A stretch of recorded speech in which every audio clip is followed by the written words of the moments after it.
Sir, may I start?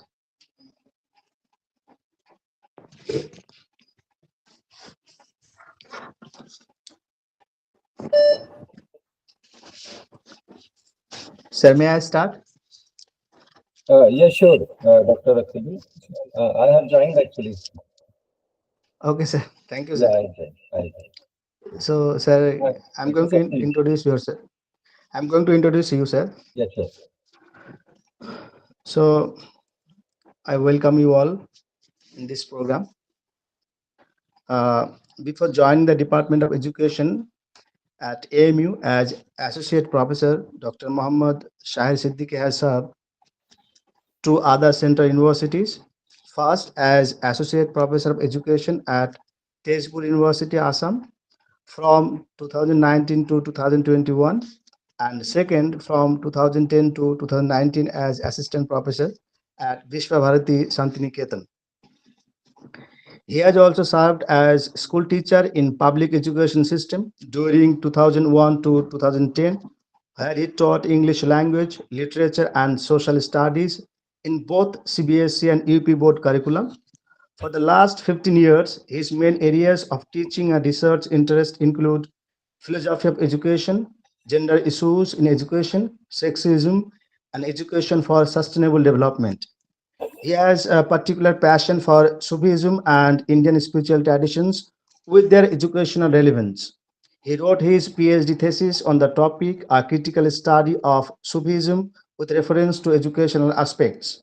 He has edited three books and published two monographs. More than 30 research papers, articles, books, chapters on different themes related to Sufism, teacher education, women education, educational philosophy, etc., are credited to his publication journey. He has presented papers and delivered lectures as research persons in more than 32 national and international conferences in various institutes of eminence, including JNU, BHU, NERIE, NIHU, Shillong, NCRT, Central University of Sikkim, RIE, Bhubaneswar, IIAS, Shimla, IPS Academy, Hyderabad, and NTM, Mysore. Four scholars have completed their research work in his supervision and awarded PhD. He firmly believes in education and pedagogy of heart in teaching and learning culture. So I welcome you, sir, in this program. Thank you. Thank you so much. Thank you, Dr. Akibul, for this elaborated introduction. Uh, Actually, today we are going to just discuss one very important aspect. So first of all, I am very much thankful to HRDC, Aligarh Muslim University, as well as Dr. Akibul Islam and my other colleagues, and also Professor Sajid Jamal Sir. And particularly, this is a program which is going on with a specific theme, that is NEP 2020. And this lecture or this discussion is a part of that NEP 2020 orientation or talk about. So just let me share my slide, and because still I think 17 people have joined, some people may also join. So we just introduce the topic, and let me share my slide.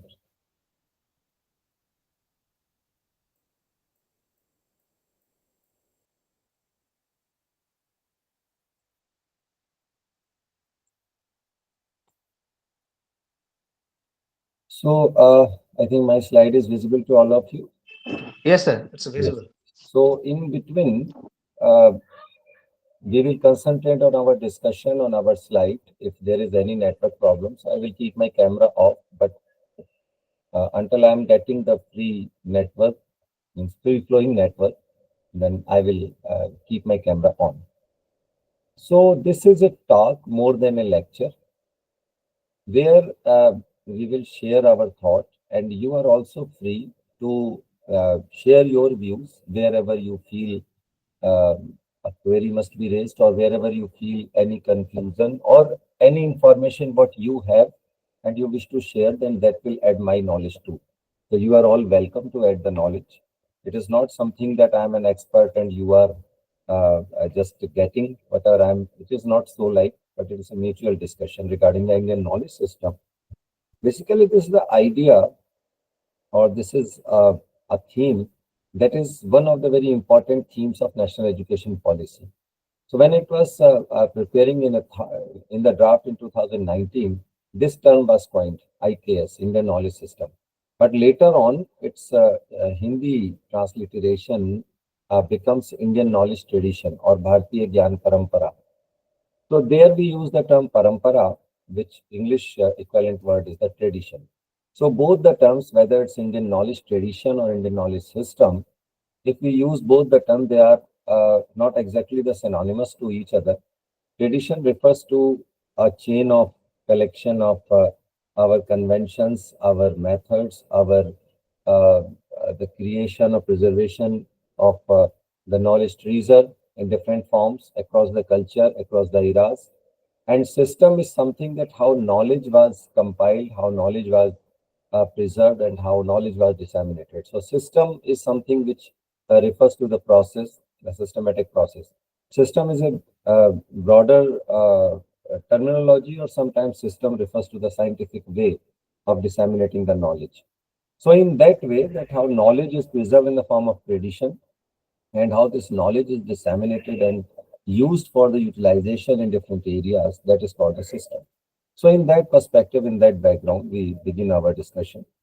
Agenda set for today's discussion, or for today's talk is, I would just like to introduce what is the relation of Indian knowledge traditions with the national education policy, and what exactly the purpose of the introduction of this idea in national education policy, which covers the broader aspect, a broad area, or it touches it the almost all the aspects from a school education to the higher education. And specifically in India this time, more than 40 centers of IKS are working, and in HRDCs and MMTTCs you see that teachers, the working teacher, the assistant professor, research scholars, they are getting the orientation and refresher programs.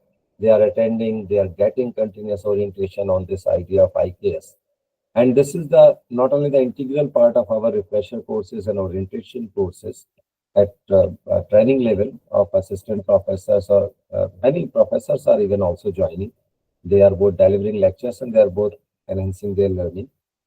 But some separate centers are also working to disseminate the idea or to popularize the idea, because there is a the more we are disseminating the knowledge, the more in confusion is I think I am getting some means information that people are uh, a little bit confused about this idea, those who are exposed directly from other disciplines, like from sciences, from physics or chemistry, or from some other means technology field or agriculture field, because they are not directly exposed to the philosophy or to the literature. They are coming directly from their disciplines of sciences. So for them, this may be a new idea, but those who belong to the social sciences discipline, or the philosophy, or the history, or the literature, or the languages, for them, this is not a new idea, rather just the term may be new. So in that way, lest the confusion should not be increased, in that way, I have decided that first of all, we have to understand what is actually the idea of IKS. Idea of IKS is not just confined to the ancient Indian or ancient system of knowledge. Rather, it's a broader aspect. So if we see in the context of NEP, you see that NEP 2020 and IKS are basically these two terms are correlated, and IKS is the part of NEP 2020. But independently, IKS has a different uh, lot of things to say to disseminate. The vision of this policy is basically to instill among the learners a deep-rooted pride in being Indian. This is one of the major aspects, or major objectives of national education policy, that so that Indians may feel pride of their uh, ancient rooted culture, their treasure of knowledge, the practices, the different aspects of life, where we basically how we live the life, how whether it's social life, economic life, or philosophical life.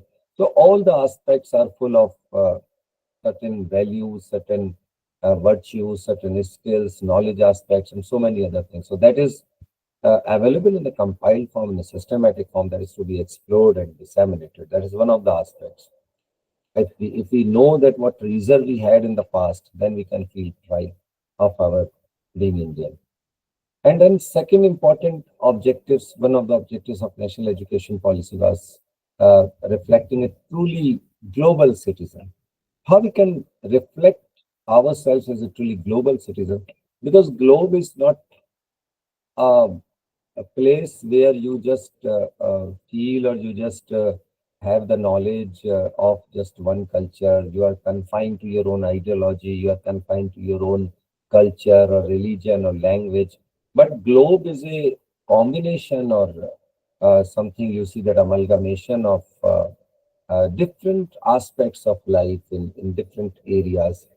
So if you just cross the national boundaries, you are exposed to a number of cultures, number of languages, number of ideologies, and so on. Even if in India, if you travel from north to south, you just encounter a number of languages and people and traditions and dresses and food habits and so on. So if we are not aware of such varieties, diversity, both in at national level or international level, how we can survive ourselves, and that way we cannot prove ourselves a global citizen. Now the question is not of whether you are a true citizen or not, whether you are a true global citizen or not. That's the term has been expanded in a broader aspect.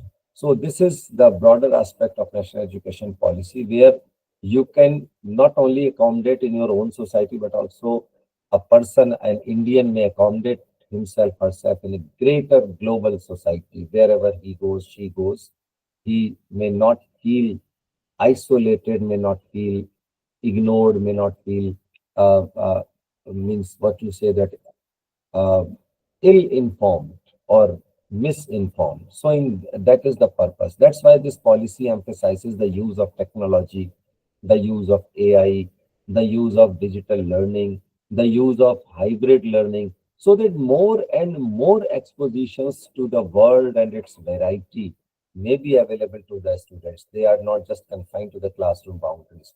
So in that purpose, these are the two purposes. In that perspective, you see that Indian knowledge system or Indian knowledge tradition basically consists of understanding the mysteries of universe. There's a variety. The means variety, or you see that the boundaries of IKS is expanded from the universe, human interactions with environment, philosophy of life, importance of conversation, or preservation of environment, development of art and aesthetic sensitivities, and inculcation of just and human qualities among all. What not is included in Indian knowledge traditions? Every aspect of life has been touched by this treasure of knowledge. So glimpses of our past have been woven in fields like the variety of means to see disciplines, variety of knowledge arenas are spread from philosophy to the shipbuilding, trade, commerce, science, architecture, arts, crafts, life sciences, astrology, astronomy, metallurgy, even yoga, health sciences, medicine, polity, agriculture. Every aspect of life has been touched. And in Indian knowledge traditions, you see abundance of literature is available in almost all these areas. Even some more areas are also there, like dances and music, and so many others areas are there. So Indian knowledge tradition is not confined only to the religious literature, scriptures of Vedas and Upanishads. Rather, more than this, more than the continuation in the medieval period, in the modern period, everything in that way. So we will see. What comprises IKS? The greater question is, more important question is rather to understand that IKS means Vedas, Upanishads, and ancient Indian traditions, and all those scriptures, whether it's a Smriti or Purana literature or epics literature only. This contains IKS. It is not so. They are the basis of Indian culture. They are the basis of Indian value system, Indian philosophy, and Indian uh, uh, uh, religion and religious values. But they are the IKS is not just confined to that. This is only the one aspect of literature, one part, one section of IKS in a broader term. So the idea is Indian knowledge tradition is that assumptions or postulations are like the Indian way. It's one of the important aspects. That is called the Bharatiya Drishti. Bharatiya Drishti is the way you look at the world, look at the phenomena, you look at the people, you look at the idea. Everything you perceive with the help of Indian ideology. That is called the Bharatiya Drishti. There's a particular way of perceiving the things. This is called the Bharatiya Drishti, and it is developed by way of exposition, by way of exposure to the knowledge traditions in India. Whether knowingly or unknowingly, we all are acquainted certain parameters of our decision making in day-to-day life. When we take certain decision, it is always guided or driven or motivated by some of the philosophies, some of the philosophical traditions, some of the traditions what we have been following since centuries. Like whenever you say that uh, if I'm doing right thing, then I will be paid. I will be paid in the right way. If I do wrong, then I will be punished. This is not just a simple thing. This is the philosophy, this is Indian philosophy. Ki, whatever you do, accordingly you will be rewarded or punished. And also many people believe that if you are doing the right work, then it means you are following the right way, and this right way will benefit you even after your life. So many people believe in afterlife. So this is not just a story. Many people believe in such type of, whether they are acquainted with the philosophy or not. In the same way, you see that there is a karma siddhant in the philosophy. So often we see that people are suffering because of their certain mishappenings in the life. And even if they are doing very good deeds, but their sufferings are not being curtailed. So people say that this is not because of what you are doing, rather it is a result of your the previous birth. So sometimes they believe that whatever sufferings are there, they may be the result of our previous birth. Whether they are means introduced with Indian philosophies idea of karma siddhant or not, but they talk in such a way. So in our day-to-day life, we just follow various principles of Indian philosophy, and we are not aware of it. So in that process, we develop a particular way of looking at the things that is called the Bharatiya Drishti. So in forthcoming slides, we will also discuss it in the light of all the philosophical traditions, that how it happens and how they make sense in our day-to-day discussions and decision making. Another important aspect of Indian knowledge system is that Indian knowledge system comprises of three things. One is the Gyan. That is where Gyan is considered here, that knowledge is considered as equal to the light or equal to the power or equal to the light. There are the three things which is equivalent, which are considered as equivalent to knowledge. One is light, another is uh, life, and third one is what you say the there is a Rigvedic mantra is there. Asadoma sadgame, tamsoma jyotirgame, mratyorma mratam. So here, when we talk about the asadoma sadgame, the sat is the truth. The knowledge is considered as truth. Tamsoma jyotirgame, jyoti is light, and knowledge is considered as light. As compared to the darkness, ignorance is darkness. And third one is the third mantra is Mratyorma Mratam Game. So knowledge here is considered as the life, as against to the death. So the person who is not having the knowledge, he is considered as living in darkness. He is considered as living in falsehood. He is considered as living in like a dead body. So knowledge is something considered as life and light, where you can see everything, as compared to the darkness, death, or falsehood. So this is the ideology of Indian knowledge tradition, that knowledge is very important. It is the power. And in you see in 20th, 21st century, many people say that knowledge is the weapon that can change the world. So it was considered thousands and thousands of years ago in Indian knowledge traditions that knowledge is exactly the power. And knowledge is one of the attributes of God. Even in the Islamic philosophy of education, you see that knowledge is considered as the light. Allahu nuru samawati wal earth.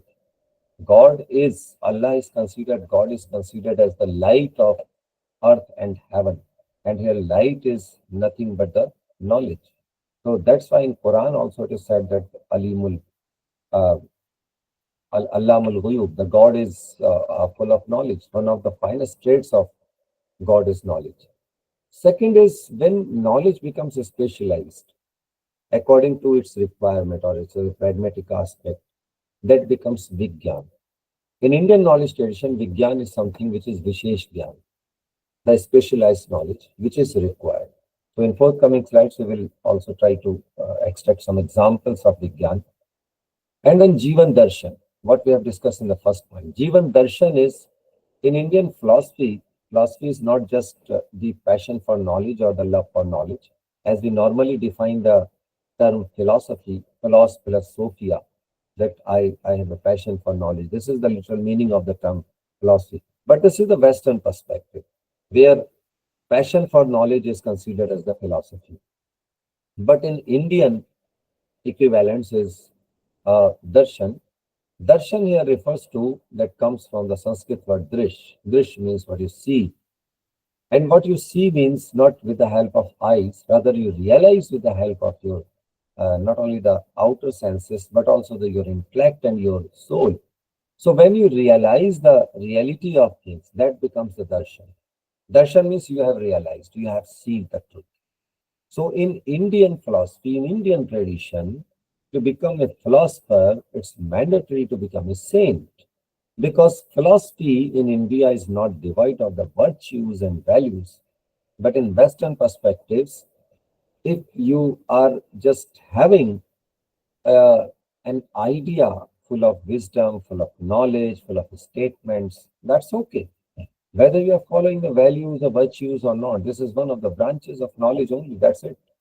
But in India, you have not only the branch as a philosophy, as ethics, as moral philosophy, as aesthetics, but also you have to implement it in your life. For example, I give you one example of, or two examples. Like when Yudhishthir was being trained in the Gurukul, all the means other sons of the kings, they were also, yeah, means along with the Kauravas and Pandavas, they were all learning. So one day, what happened that Guru Dronacharya gave one lesson that I'm going to out of the ashram for some work. I will come back tomorrow. By that time, you have to learn, you have to memorize this mantra, this particular mantra. And this was the homework given to all the students, including Yudhishthir and Duryodhana and other Pandavas and Kauravas. So they all memorized. Next day, when Guru Dronacharya came back, they all memorized.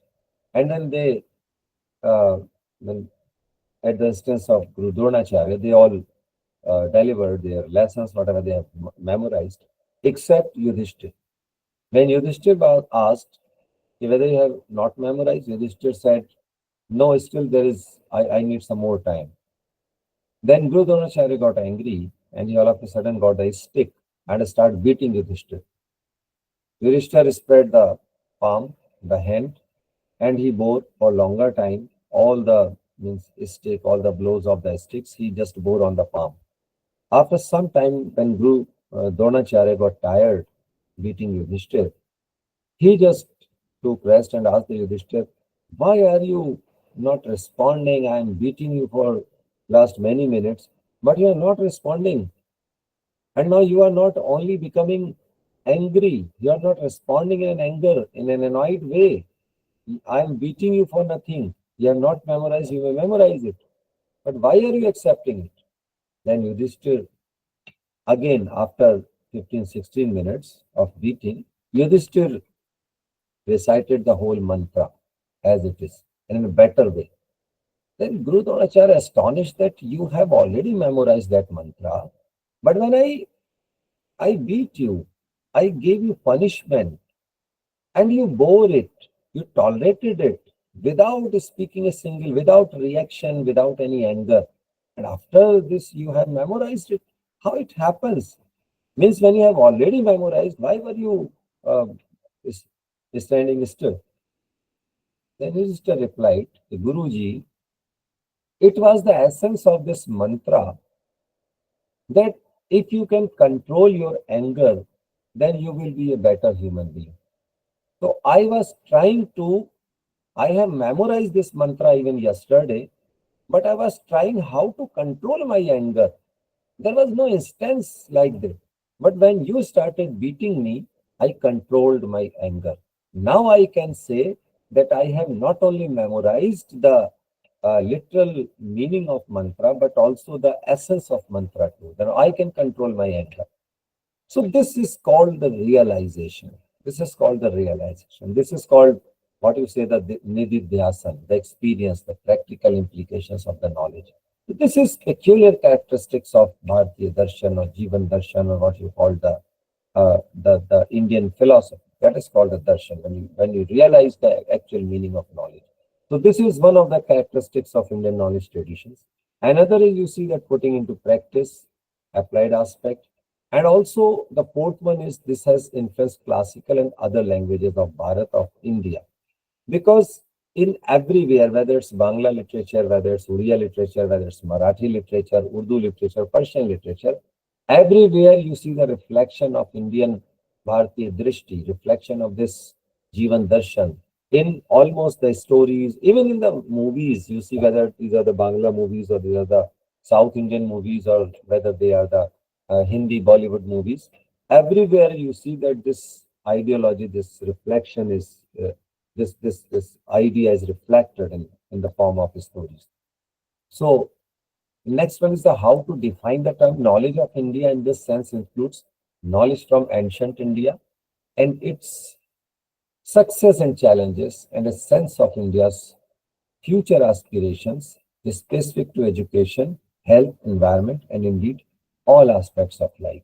So, in that perspective, we may say that knowledge of India is basically the knowledge from the ancient India, but its development in later periods, in development in the successive eras across the culture, when different other cultures came to India and they also contributed. So, they enriched the ancient Indian knowledge treasure, and then we find the composite culture or the shared culture of Indian knowledge traditions, or we can say unity in diversity. That all happened in the later period. So, what is the aim and objective? It's important that we regain the comprehensive knowledge system of our heritage and demonstrate the Indian way of doing things to the world. This is one of the objectives. I'll share the slides, then you may read it in a detailed way.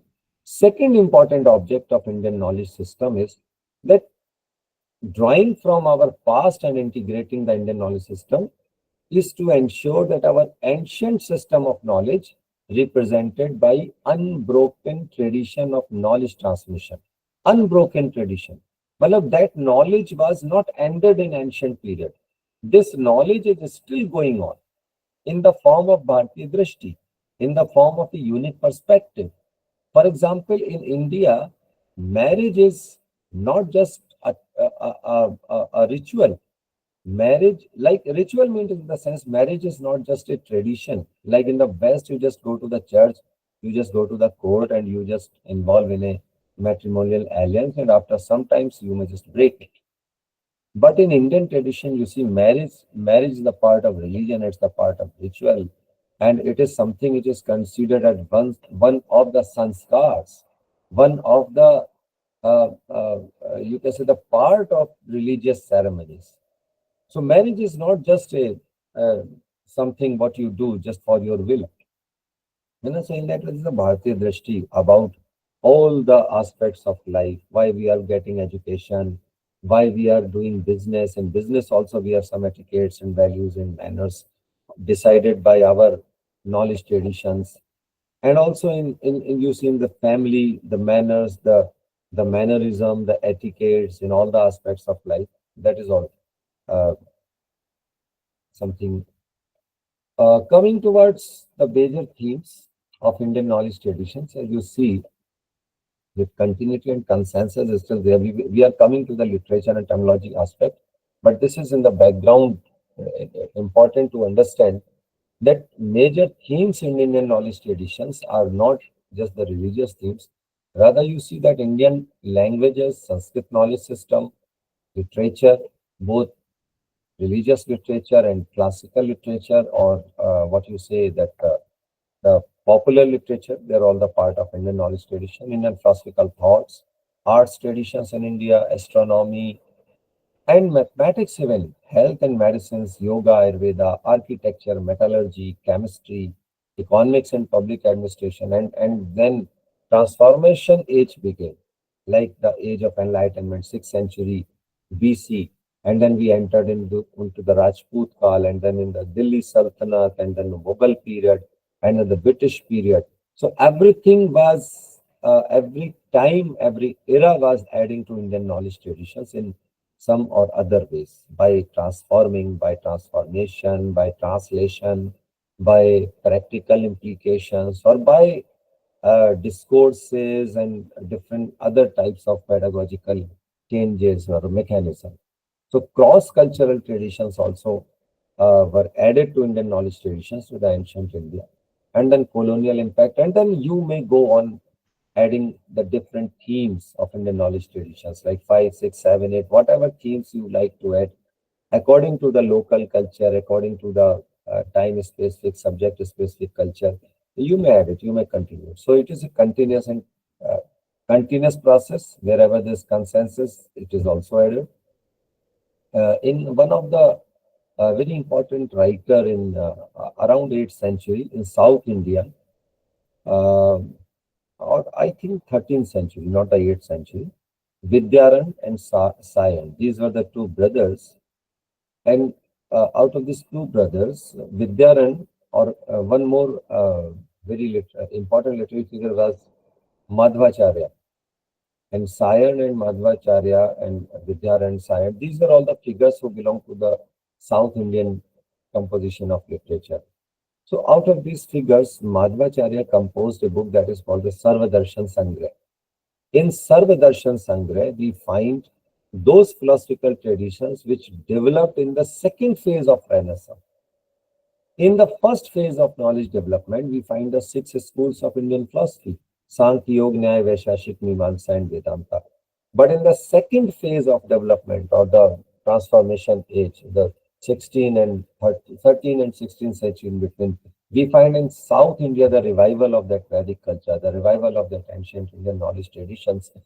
And first Sangam literature and second Sangam literature was composed in Vijayanagar Empire. So these people were associated with the Vijayanagar Empire, Madhvacharya, Sayan, Vidyaran, and one very important emperor was also there of Vijayanagar Empire. That was, can any one of you name that emperor who is very famous in Vijayanagar Empire, who was also a learned person? In South Indian Vijayanagar Empire, one king is very popular for the intellectual understanding. And during his age, a lot of literature was composed. Can anyone name that king?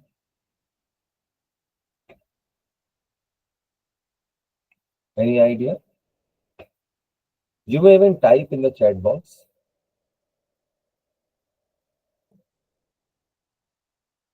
One person, Tenali Ram, was associated to his court.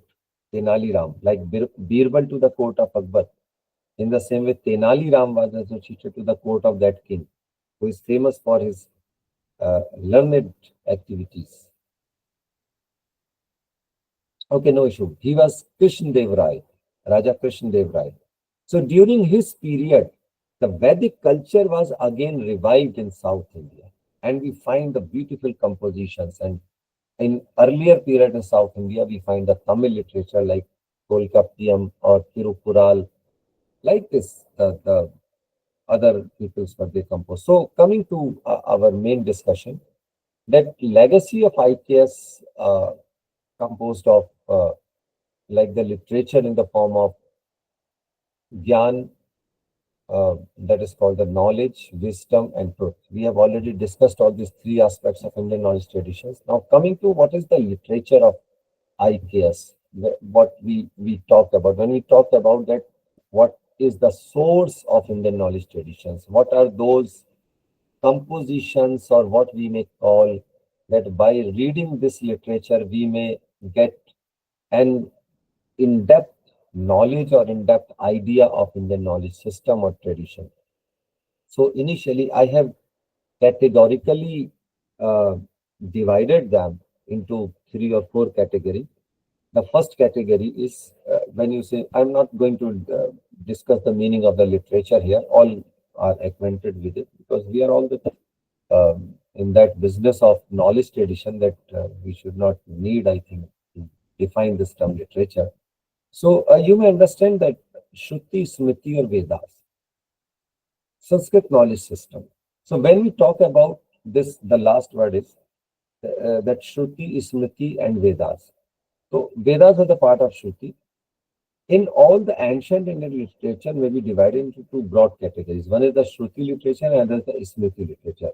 Shruti is what you just listen on the basis of your listening, and Smriti what you composed on the basis of your memory. So these are the two broad categories. Now, ancient Indian literature was basically composed, a larger part of literature was composed in Sanskrit language.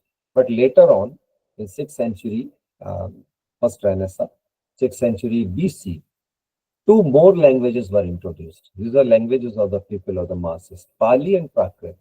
So another section of literature belongs to the literature composed in Pali and Prakrit language. Basically, this branch of language consists of Buddhist literature and Jain literature. So Sanskrit knowledge system, the literature written by people of various religions as well as non-religious people and by people from all walks of life and a wide range of socio-economic background over thousands of years. So first category is Sanskrit knowledge system, and beyond the Sanskrit knowledge system where Vedas and Upanishads and Aranyak Granth and Brahman Granths were there, beyond the Sanskrit knowledge system, literature from non-religious people also. Because basically Vedic people are considered as the religious people. Religious in the sense that they follow the ideology of Vedas, and the schools which developed on the basis of the ideology of Vedas, they are known as the orthodox schools of Indian philosophy, those six schools. Those who are considered as non-religious means those who don't have their roots, their branches of their knowledge tradition in the Vedas.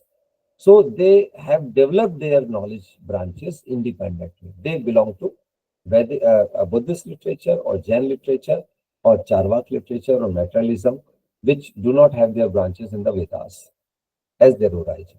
So people of all walks of life. Third thing is Pali, Prakrit, and other classical Indian languages also have a claim to contribute to Indian knowledge traditions, in the knowledge literature. And then fourth one is even Arabic, Persian, Urdu, and Hindi with regional dialects. This also has contributed to the treasure of Indian knowledge tradition. So it should be clear, I think, the Indian knowledge tradition is not confined only to the Sanskrit knowledge system. Rather, Sanskrit knowledge system is the basis of the Indian knowledge traditions. And in later periods, you see from starting from the Pali Prakrit up to the Arabic, Persian, Urdu, Hindi, and regional dialects, including Oriya, including Marathi, Bangla, Tamil, Telugu, Malayalam, and Kashmiri and Dogri. So many languages are there in India in which the local traditions, local knowledge traditions were not only created, preserved, and transmitted also. So this is a vast area, vast arena is composed by uh, in the you can say category of literature. Here, if you also wish to divide it on time scale, that is also here for the sake of our readers. I have divided them age-wise. Shruti period is starting from 1500 BC up to the 600 or 300 BC. That is the beyond Vedic period. That's called later Vedic period. This consists of the Vedic period, later Vedic period, Brahman, Upanishads, Brahman Granth, Upanishads, all the four Vedas, and so on up to the Puran period. And then you see that a 6th century first Renaissance, that is called, where the revival of the freedom of thought it got momentum in the hands of Mahatma Buddha and Mahavir Jain. So they challenged the overemphasis of ritualistic ideologies of disseminated by the Vedas.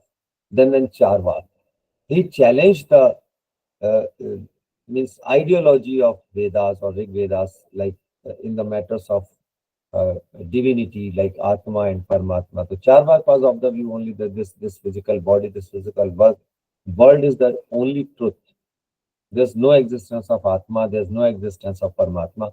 So such independent views were also there. They developed against the Vedic ideology. So they created another era of Renaissance.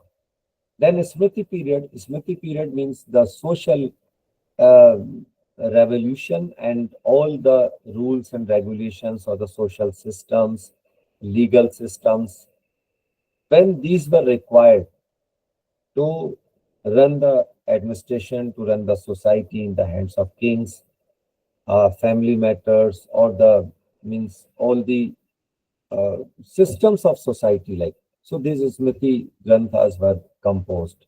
Starting from the Manusmriti, the last one is the Devar Smriti. A number of Smritis were composed. So basically, their subject matter was the social and socio-economic and cultural topics. We will discuss it later on. Then composite culture, 8th century AD. In 8th century AD is the period of Shankaracharya. He started the dissemination and discourses, or particularly what you call the word uh, Shastrarth Pratha, debate. So he used to travel entire India and he just organized the debate or the discussion in Vedic matters, and then there emerged the certain schools of philosophy. Like one of the schools was very important is the Advait Vedanta school. So this is the second Renaissance. This is called where apart from the six traditional schools of philosophy, this next level of schools of philosophy were developed, starting by Shankaracharya.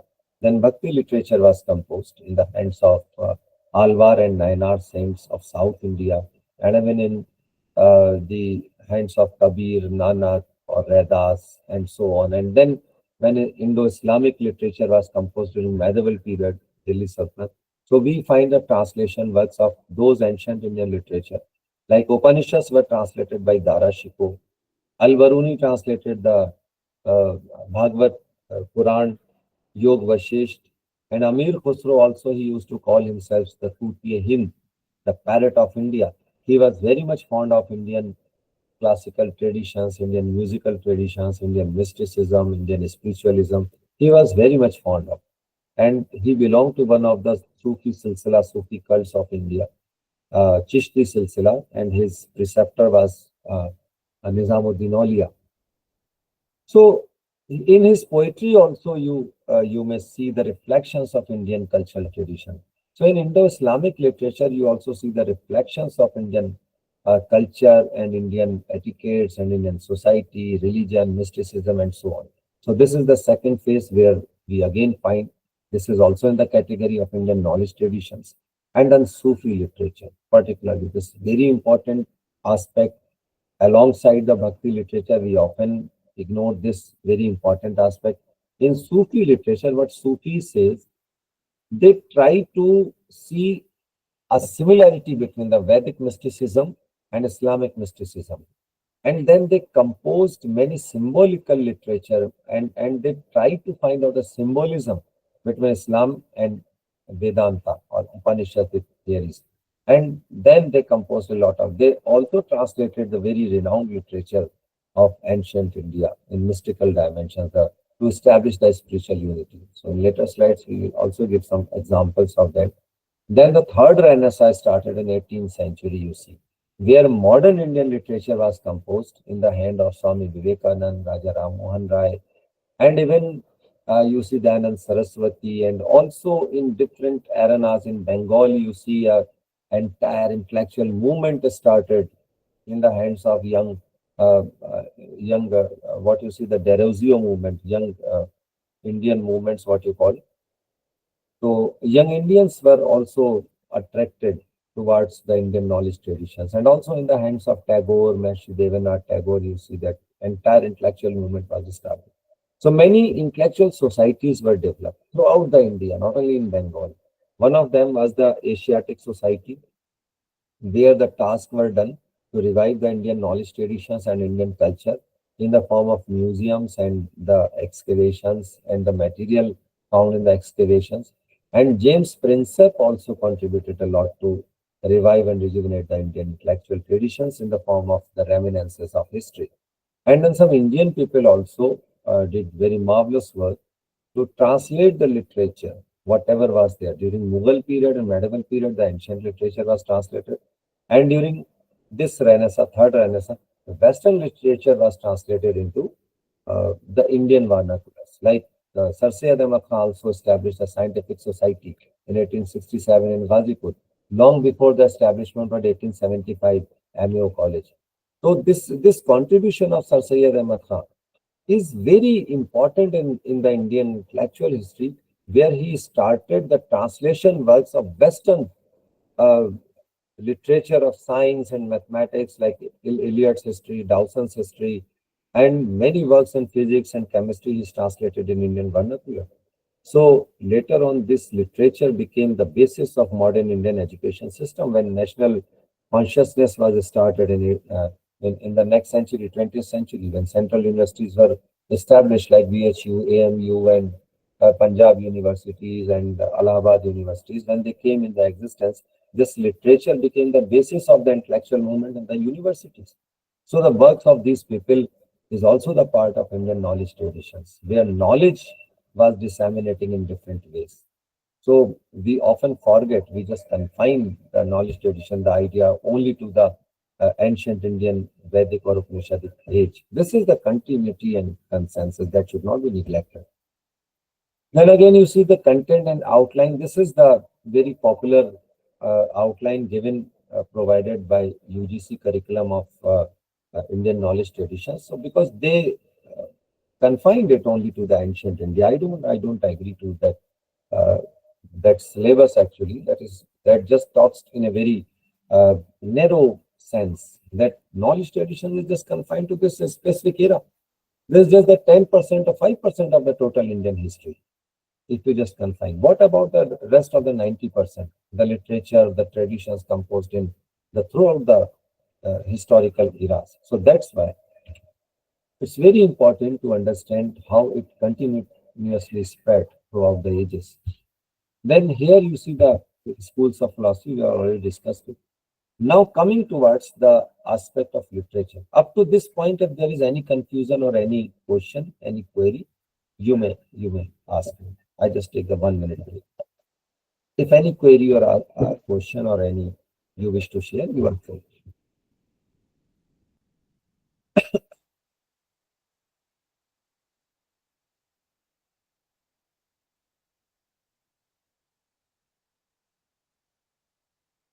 Just 1 minute break, because my I'm suffering from some cold, so I just take a glass of water. Just 1 minute. Okay, sir. Just Okay, sir. 1 minute. Just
so yes.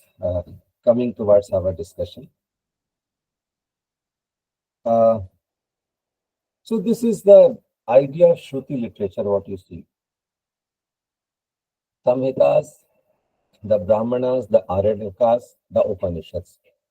Basically, these are the four terms. Many of us are acquainted with these four terms.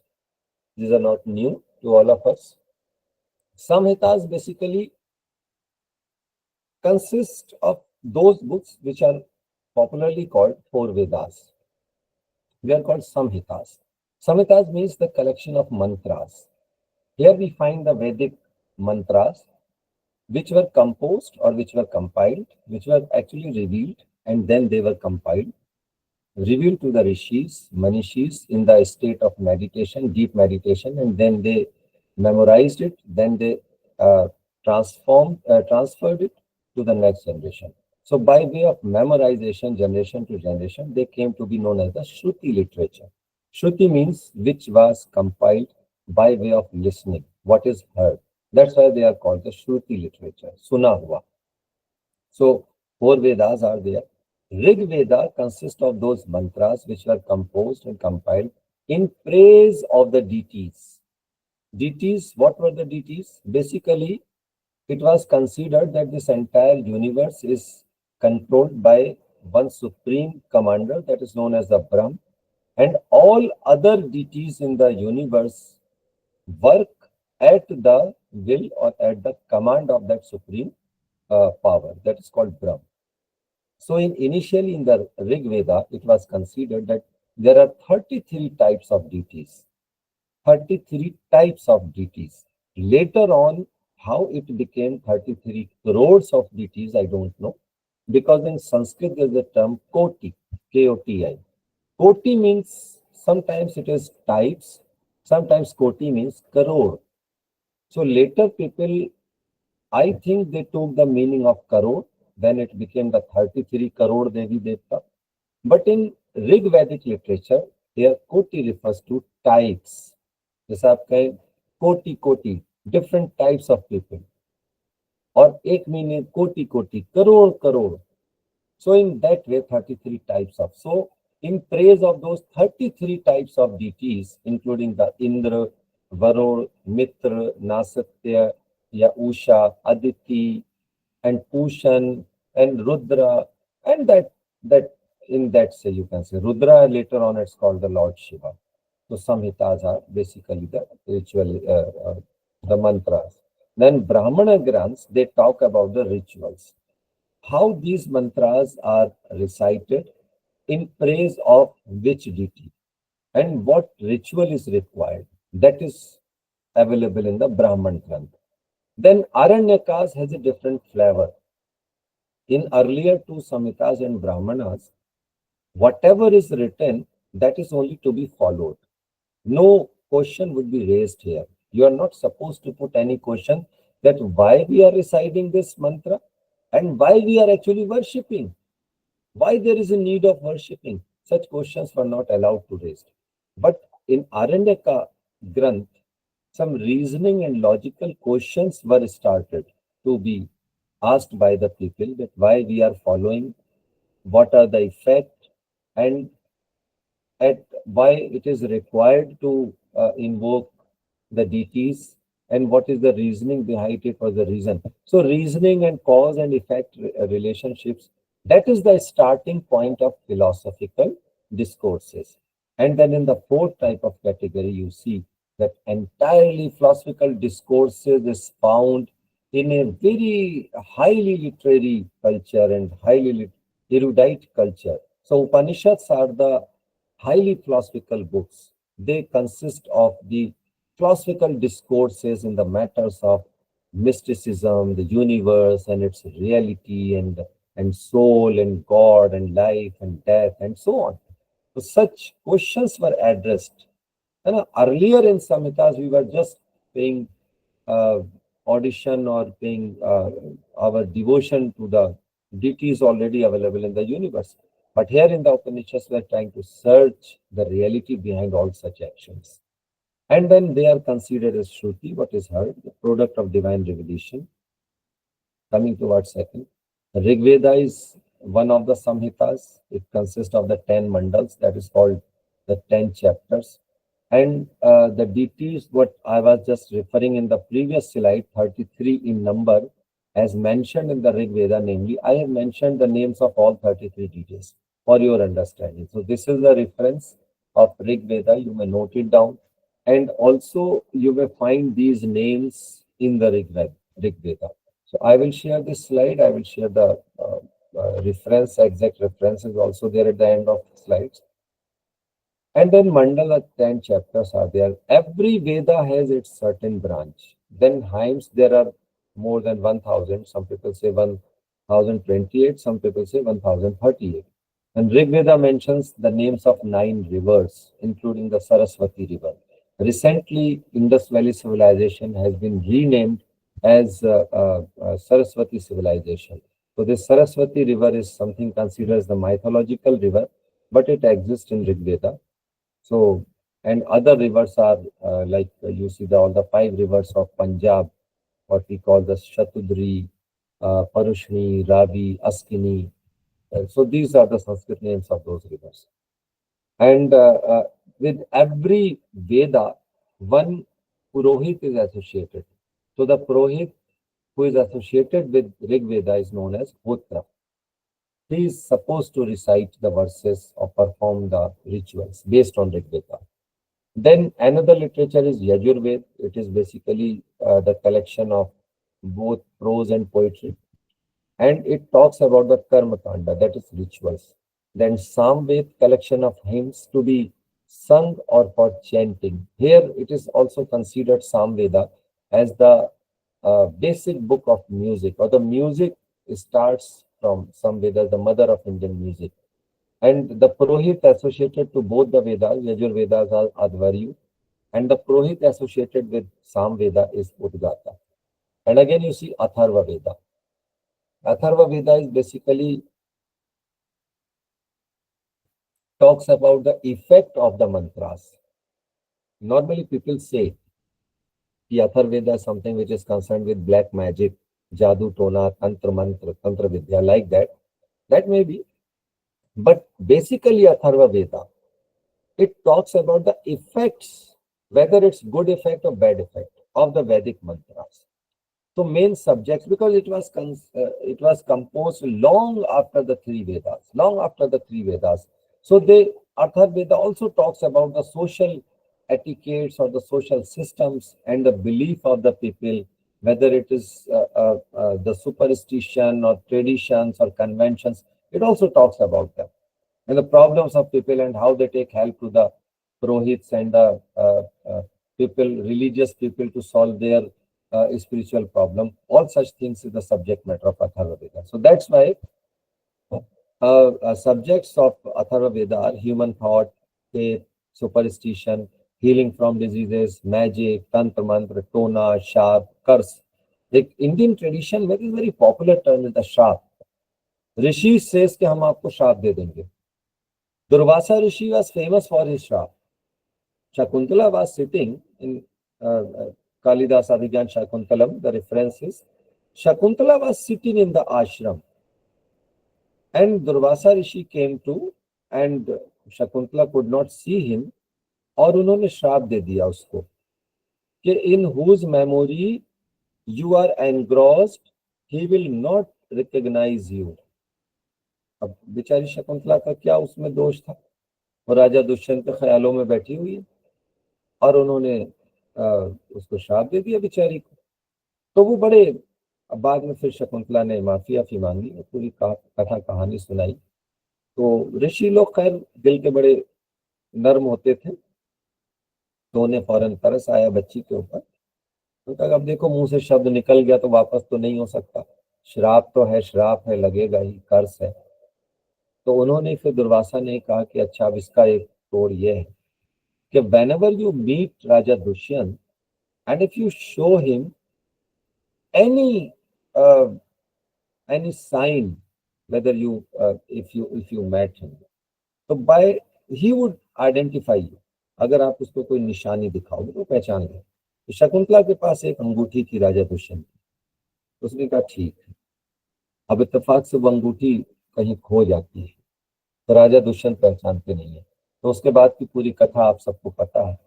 तो I have given this incidence only because to identify the status of shrap or curse in Indian knowledge traditions.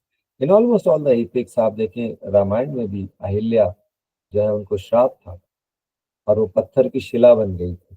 तो जब Lord Rama ने उनको, when he touched Ahilya, that that that rock, then again she revived to the human being.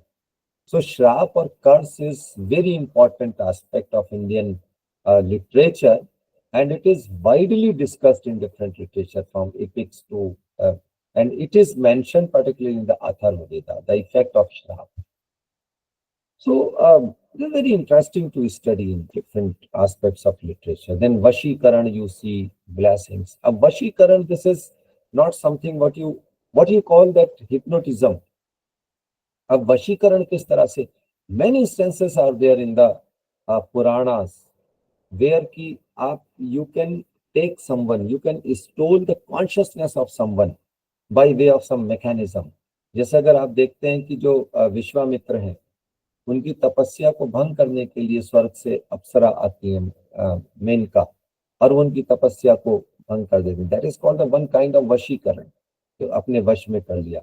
And some kind of vashikaran is where you recite certain mantras and the person exactly acts according what you wish. This is called a kind of hypnotism. So modern hypnotism is nothing new. Already in Atharva Veda, this kind of activities or the knowledge is available in ancient Indian literature, like blessings, penis. Penis matlab shrap, या आप कहें कि punishment, worship, beauty, marriage, motherland. These are all the terminologies. Motherland is a term. Normally, today we talk lot of nationalism, matra, bhumi.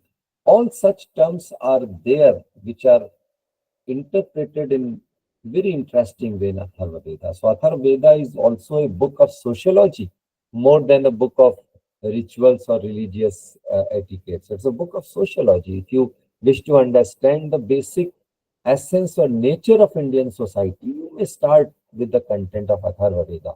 It's a very interesting book.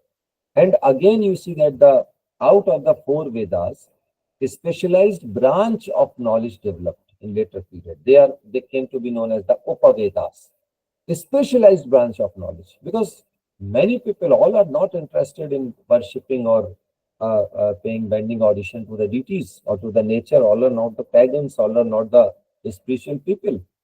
They might be interested in some other branches of knowledge. They are specialized. So out of the content of Rig Veda or Yajur Veda, Atharva Veda, four specialized branch very much. Like Ayurveda talks about the study of health and health sciences. Dhanurveda, archery, art of fighting, art of archery. And the Gandharva Veda, that is music, performing art, dance, etc. Shilpa Veda, the science of architecture. So these are the four specialized branches of knowledge emerged from four Vedas.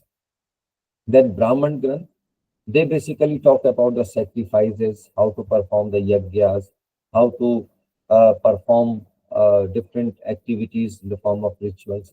Then Aranyakas, I have already told you, they talk about the subjects like why we do fast, activities and sacrifices, living in Vanprastha ashram.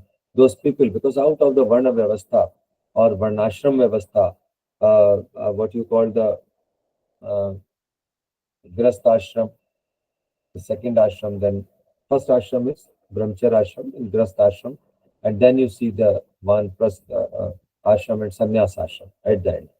So when you are going to the Vanprastha ashram, at the age of 50, you are going to live in the forest in search of meditation, in search of peace of mind. There, what you will do? So for those people, some books were composed. जैसे आप station पे जाते हैं ना कि while you are traveling in a train, you need a specific literature. Then you purchase the fiction or novel from the railway book stall from the wheelers, and then you just read the whole novel in the entire journey. So to just spend time. Nowadays, everyone is having the mobile phone and smartphone, se time cut jata hai. But during that period, Vanprastha ashram, some specific books were composed so that these books may be utilized by the people who are living in the Vanprastha ashram, the forest. So basically, these books are also known as the forest books. Aranya means forest. Spiritual interpretation of sacrifices. That is one of the very important subject matter of Aranyaka Granth. Some Aranyakas are like Taittiriya, Samkhya, Taittiriya, Brihadaranyaka or Jaimini Chandra. These are the branches. Here you see the compilation of Vedic literature, Samhita, Shakas, then Aranyakas, then Brahmanas, and then major Upanishads. Normally, it is considered 108 Upanishads, but 9 Upanishads are available, published by the Gita Press, Gorakhpur. You may purchase it, you may read it. Ish, Kain, Kat, Prashna, Mundak Upanishad, Mandu, Taittiriya, Aitreya, and so on. So, in all, 9 or 10 Upanishads are available, both in translated form, in Sanskrit form, and the subject with entire subject matter. So Upanishads are the Vedic literature, the last Vedic literature. And Upanishad gave origin to the Vedantic philosophy. This is one of the source. If you include the Bhagavad Gita and one more book is there, um, then you reach to the school of Vedanta. Then here you see Upanishads were so popular that they were translated by Mughal Prince Dara Shikoh. And during it is the time of Dara Shikoh, 17th century, and this is the period when Mughals are ruling in India. But ancient Indian literature is being translated during that period. Even before Dara Shikoh, Akbar uh, got translated various books from ancient India, like you see that Rajmnama. It is a translation of Mahabharata and Kissa Nalo Daman. And you see that Panchatantra was also translated during the period of Akbar. So ancient Indian literature was translated. And later we see that Dara Shikoh, the son of Shah Jahan and the brother of Aurangzeb, he was very much inspired by the ancient Indian spiritual traditions and literature. And amongst his preceptors, amongst his friends, there were many saints and rishis and Hindu yogis. So he was very much engrossed in the company of such people. And you see that Baba Laldas was one of his preceptors, in whose company he was inspired to translate the 52 Upanishads from Sanskrit to Persian. So his translation is known as the Sirre Akbar, the greatest truth. And another book what he composed was Majmul Bahreen, that is similarities between Sufism and Vedanta. Bahr refers to ocean and Maj means their amalgamation of the two oceans. So what were these two oceans? One is the Vedanta philosophy, another is the Islamic mysticism, that is Sufism. So he put the two great cultures of mystical, spiritual mysticism at one platform by his efforts. And long before Dara Shikoh, Al-Baruni also translated ancient Indian literature into Arabic, like Yog Vashisht and some other books. He also composed wrote a book, Tehkeek-e-Hind, where he talks about the Indian culture, Indian religion, Indian languages, Indian society, Indian geography also. So these were the people who contributed to Indian knowledge tradition by way of their translated works or the revival or their own thinking about India and its grand culture. So, by the efforts of Dara Shikoh, these Upanishads, translated form of Upanishads in Persian, reached uh, Awadh in 1754-1755. These Upanishads were available. The translated version of Dara Shikoh were available in Awadh. From Nawaz Shujaud-Daulah, a French resident purchased a copy and to Persian and gave it to a European scholar Anticle Dupron. He was a Latin scholar who got the Persian copy by Dara Shikoh, and he translated from Persian to Latin language in 1801 too.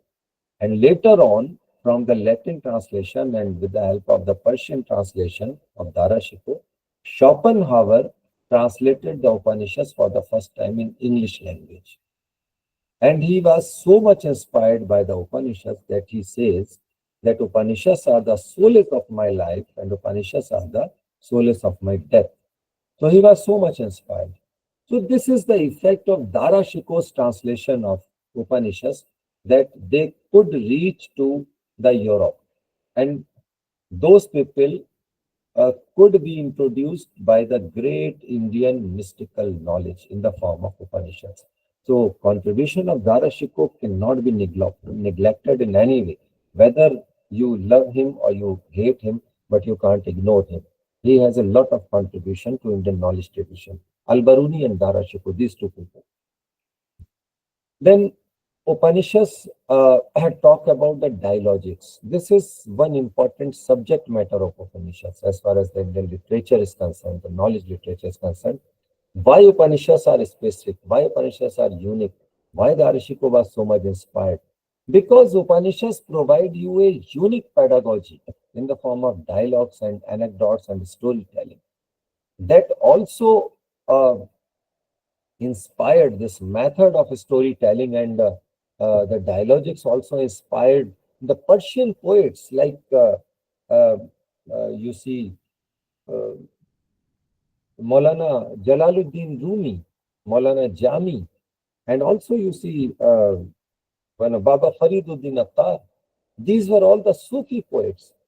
They heard about the Indian culture. Whether I don't know whether they were acquainted with Upanishads in actual in Sanskrit language, but they were acquainted with this Indian mysticism by the ways, because by that time, 11th and 13th centuries, Indian literature reached to Iran and reached to Persia, reached to Afghanistan, reached to different parts of world by way of Arab travelers. Because Indians came in contact first uh, to the culture of Islam by way of traders. After that, invaders. Invaders did not disseminate any culture of Islam. Invaders का काम तो सिर्फ लूटना था, लेकिन जो traders थे उनके थ्रू इस्लामिक कल्चर इंडिया पहुंचा, and they were very inspired by the Indian culture of mysticism and literature and spiritual unity. So in 8th century Baghdad में एक बैतुल हिकमा हुआ करता था. There was a centre of discussions which was established by the Khalifa Harun Rashid. There lot of people from different parts of world, men of letters, learned people, they used to assemble there, and they used to discuss about the knowledge traditions of the world. So there also the access of Indian saints and Indian rishis was also there. Gurus were also available in the court of Harun Rashid just for the purpose of discussion, participating in the debates. So by that 8th century से ही India का culture पूरे world में spread हो रहा था. तो इसका effect Persian literature पर हमको मिलता है. मौलाना Rumi, he composed the Masnavi Maulana Rum, and we can see the reflections of Indian traditions of Upanishads there. और इब्राहिम अधम एक बहुत बड़े सूफी रहे. उनकी स्टोरी को रिसेंबल किया जाता है sometimes with the story of Siddhartha, because Siddhartha left the home for the sake of truth, renunciation. The same story is Ibrahim Adham. He was also a prince, and he also left the home in search of truth. So his story is often resembled in the Sufi literature, Sufi hagiography, with that of the Lord Buddha. So in that way, Sufi literature is very close to the Indian spiritual literature. Then dialogics and storytelling in other traditions, like you see in Yaksha and Yudhishthir, Draupadi and Mahasabha, Shri Krishna and Arjun, you may see the dialogues, Sita and Ravan, then Yam and Savitri dialogues, then Shankaracharya and Bharti Devi. These are the different instances of the dialogues which are the part of Indian knowledge traditions, and they give emergence to the different pedagogies. And here you see that Vedanga, the supplementary books, this is one of the important literature. Vedanga emerged as certain supplementary books to understand the Vedic literature. Now coming towards the end of this literature part, then Dharma Shastras are there, Manusmriti, Brihaspati, Katyayan, Parashar, Gautam, Vashishta, Deval. These are all the Smritis. They are specifically considered for their subject matter, contemporary political system, social economic traditions, ethics, morality, conduct, vidhi vidhan, religious obligations, and social systems, and so on. Now, apart from Sanskrit literature, we see the Tripitakas, Sutpitak, Vinay Pitak, and Abhinam Pitak. This belongs to the Pali language, and Buddhist literature is composed here. And then in the Jain literature, you see it is composed in the Pali. Then Lokik Sahit also composed of the literature of Indian knowledge tradition. Some popular literature consists of the epics, Mahabharata and Ramayana. Then Kalidas, you see all the compositions. Then Natya Shastras is basically the fundamental book of Indian drama style, or the style of literature, and we find the instance of Navrasa, जिसको हम हिंदी में कहते हैं नवरस, हास्य रस, करुण रस, रुद्र रस, रौद्र रस. All 9 types of emotions are there for the first time. They are described here in a beautiful way.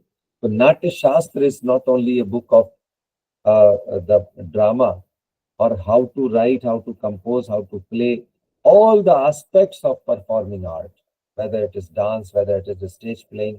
And so this is the fundamental book. Then Artha Shastra is the book of economy. This is a very important book that is the part of Indian knowledge traditions. Then Vishak, the Natak as the dramas. We know that Shakespeare is considered as the father of drama. But here you see that Kalidas has composed long before Shakespeare. And what in height Kalidas uses the symbols. Kalidas is famous for the similes and metaphors. What Shakespeare could not even touch the caliber of Kalidas. And apart from Kalidas, you see that the Vishakha, the Shudrak, Mrachkatikam, and Harshvardhan, a king in 5th century and 6th century AD, he himself composed the 3 important plays, Ratnavali, Naganandan, Pridarshika. So even in India, you see that kings are so learned and so men of letters, what you say, that erudite personalities. Many kings were there.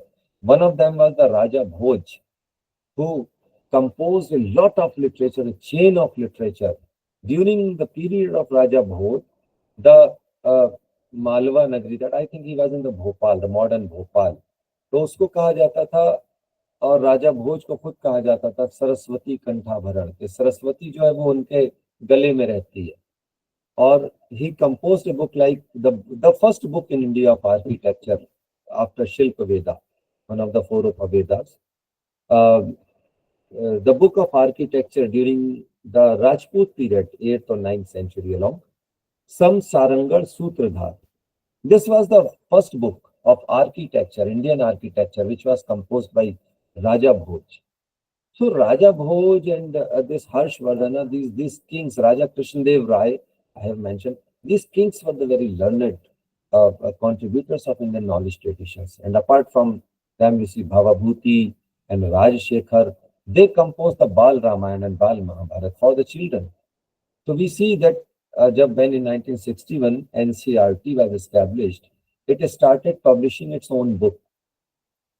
And 70s के दौर से ही 6th, 7th, 8th class में बाल रामायण और बाल महाभारत पढ़ाई जाती. ये अभी का कल्चर नहीं है कि अभी एकदम से हिंदुस्तान में रामायण और महाभारत की बातें होने लगी है. This is a part of our culture. And from 70s आप देखिए कि एनसीईआरटी का जो करिकुलम है उसमें बाल रामायण और बाल महाभारत की छोटी छोटी किताबें. So as a religious literature, it was not introduced. It was introduced as a part of Indian culture. So normal in ancient time it was written by Rajshekhar. बल्कि ancient तो नहीं, medieval, pre-medieval period में Rajshekhar was one of the writers of Rajput period. In the same way, Bhavabhuti also composed the Uttar Ramcharit, Sukhan. That is the Valmiki ended, the point where Valmiki ended the Ramayana. Bhavabhuti starts from that point. That is the Uttar Ramcharitma. इसको कभी कभी ये भी कहा जाता है कि जैसे होता है ना कि प्रोलॉग होता है और एक उसका एंड वाला पार्ट होता है एपिलॉग, उस तरह से. देन फिर वात्स्यायन का काम सूत्र है 64 hours. This is not the book of erotic literature. One of the aspects में भी there, but this talks about the skills. आजकल स्किल इंडिया की हम लोग बात करते हैं. तो दिस इज द वात्स्यायन काम सूत्र is a book of 64 arts. They are all called the world. Many of them are used today as the skills, like tying turban, stage playing, the art of making perfumes, magic sorcery, manual skill, cooking skill, even you see tailoring, sewing, architecture, carpentry, and whatnot. Martial arts also, knowledge of languages, knowledge of making flower chariots. So all kinds of, whether soft skills, whether hard skills, technical skills, all types of economic skills, home skills, different types of skills are there. Dancing, music, painting. So all 64 skills are there. A very beautiful literature. Then coming towards the second part, and just within 5 minutes, I think I have another 5 minutes. Uh, Concepts of non-translatables. Terminology is very important. This was the second agenda of our today's discussion. One was the literature. So I have just given you a very small glimpse of the literature only in ancient India. I'm not touching the literature of medieval India because of the paucity of time. Otherwise, entire branch of Sufi literature is still pending, and medieval literature. So it requires 2-3 more lectures for the entire. But I have just given you the introductory. Uh, then concepts of non-translatables. The vocabulary of Indian knowledge tradition is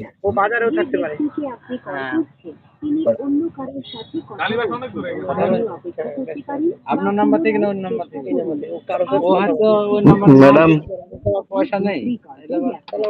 Samir sir, kindly mute your microphone. Samir sir. yeah. Thank you. Thank you. Thank you. So concept of non-translatables. It is very important aspect of IKS Indian knowledge system and the knowledge tradition that some words cannot be translated into English or in other languages. Like dharma. Religion is not the translation of dharma. Religion is something different. Dharma in Indian context refers to the obligation, the duty, the essence, or something which assumes, जो धारण करता है. So dharma is concerned with the obligation of the person concerned. If you are a doctor, your dharma is to save the life. If you are a teacher, your dharma is to teach.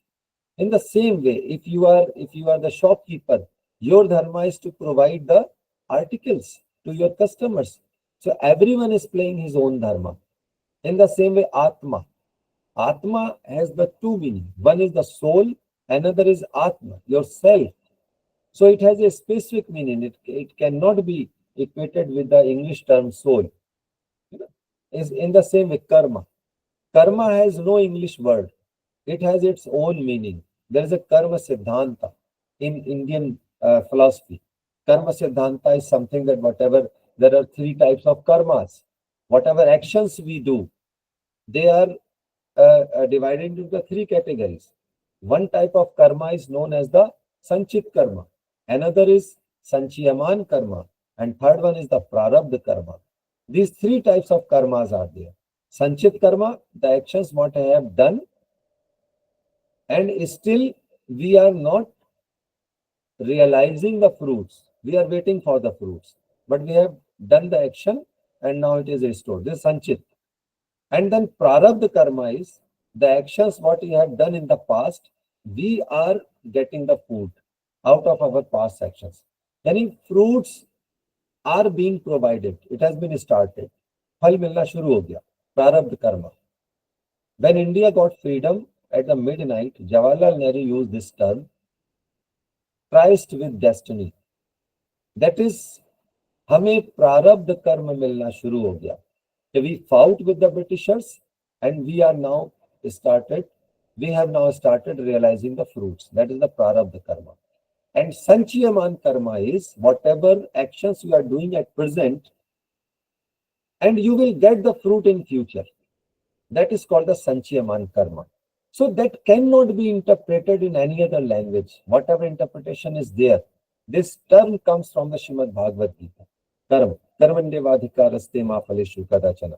So that karma has a specific meaning. That's why I have written it non-translatables. They cannot be translated in any other word. In the same way, purusharthas.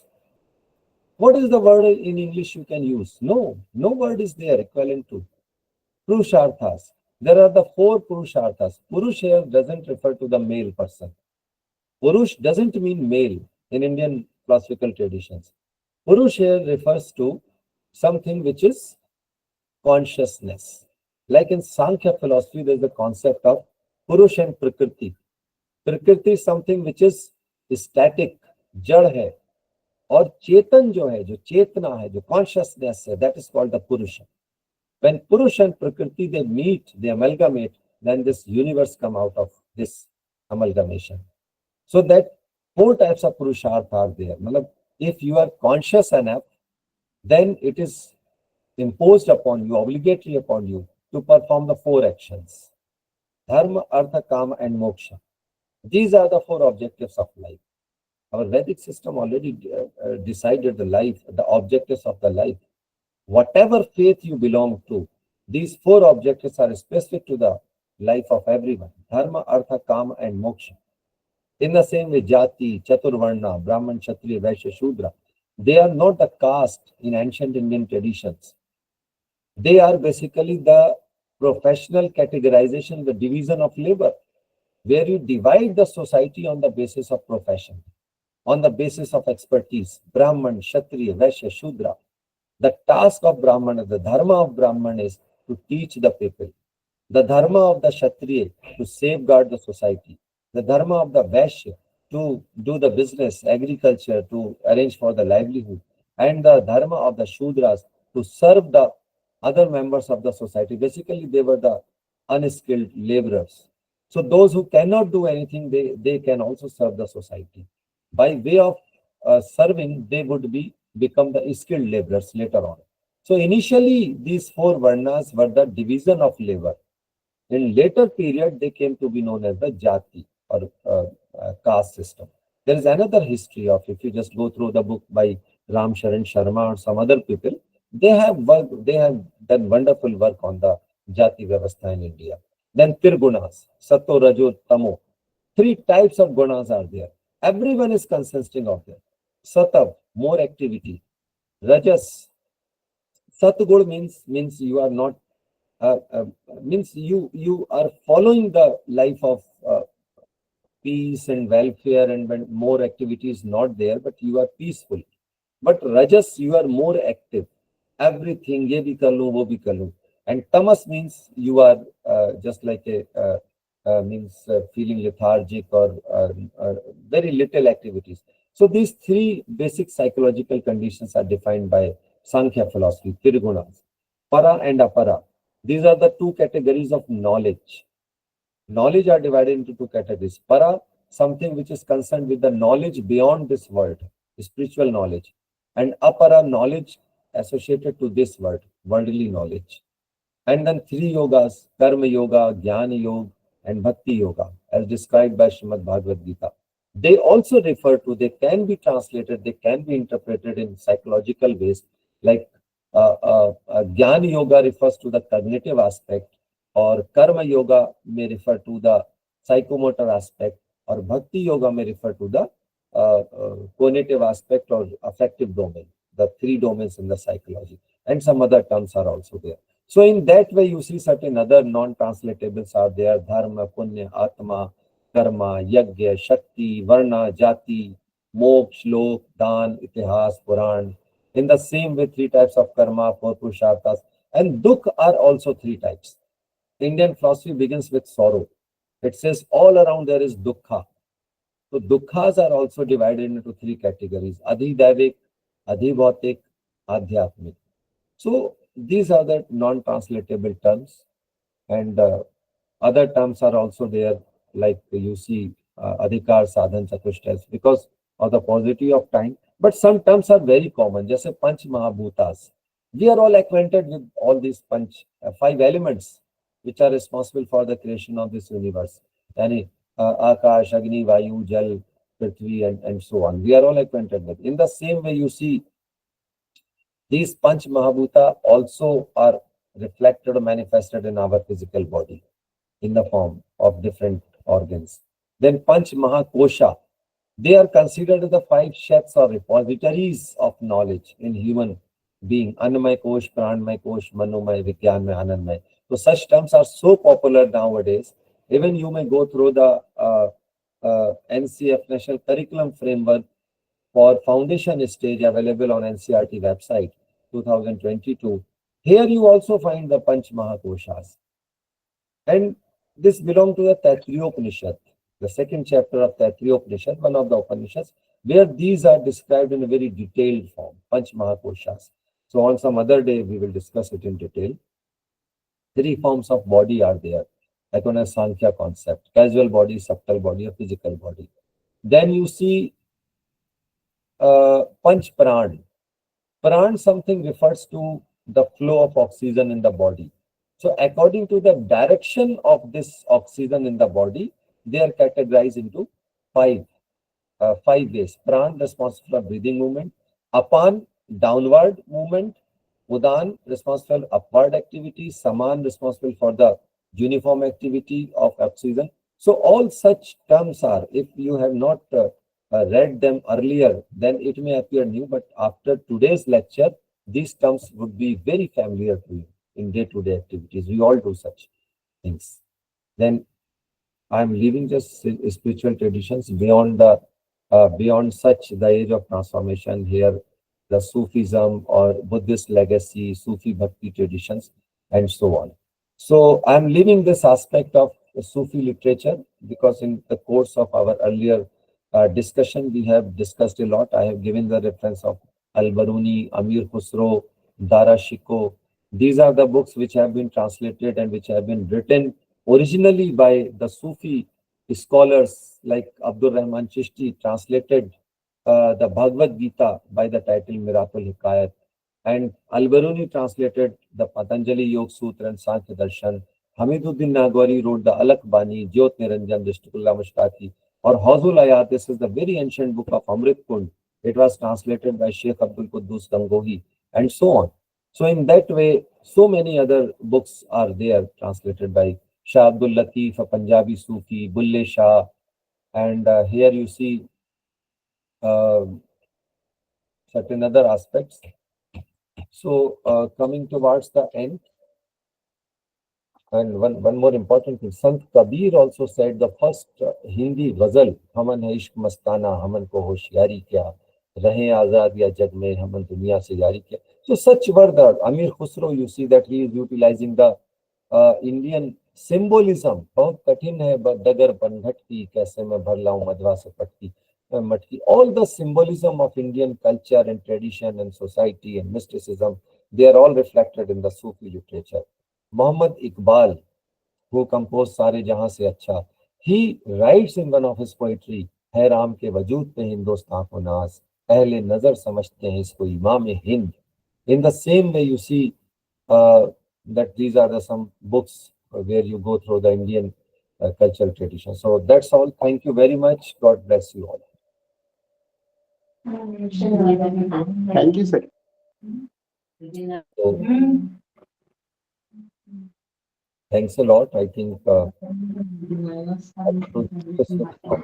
due to the paucity of time, many things are left out. Thank you very much. Any question? Anyone? If you have, you can ask. Anyone?